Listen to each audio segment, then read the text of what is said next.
Hello mga ka-crayfish!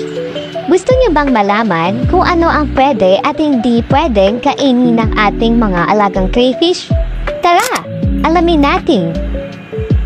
Ang ating mga alagang crayfish ay isang omnivore. Ibig sabihin, kumakain sila ng halaman at hayop. Yes, para din silang mga tao. Alam niyo ba guys, tinatawag din silang bilang scavengers? Ibig sabihin, kumakain din sila ng mga patay na halaman at patay na hayop. So ano nga ba ang pwedeng kainin ng ating mga crayfish? Magsimula tayo sa mga halaman. Ang mga halamang kinakain ng ating mga alagang crayfish ay tulad ng water lettuce, duckweed, hornwort, at java moss. Sunod naman sa mga gulay. Ang mga gulay na kinakain ng ating mga alagang crayfish ay tulad ng munggo, toge, kangkong, carrots, cabbage, at cucumber. Isa din sa kinukonsume nila ay ang mga algae. Alam niyo ba na ang mga crayfish ay hindi maarte sa pagkain?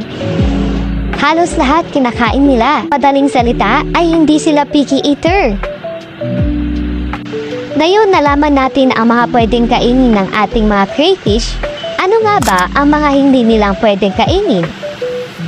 Ang mga hindi nila pwedeng kainin ay tulad ng bawang, sibuyas, talong, onion leeks o lason sa Tagalog, dahon at tangkay ng kamatis, green potatoes, spicy vegetable tulad ng peppers at siling haba at labuyo.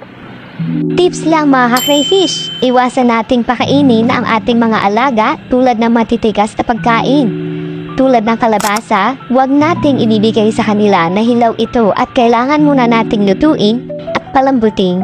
Ganon din sa ube, gabi at kamote. Lagi nating tatandaan, feeding your crayfish the right plants, keep them healthy and strong. Gusto niyo pa bang matuto? Follow us for more crayfish care tips. Yun na! Thank you for watching!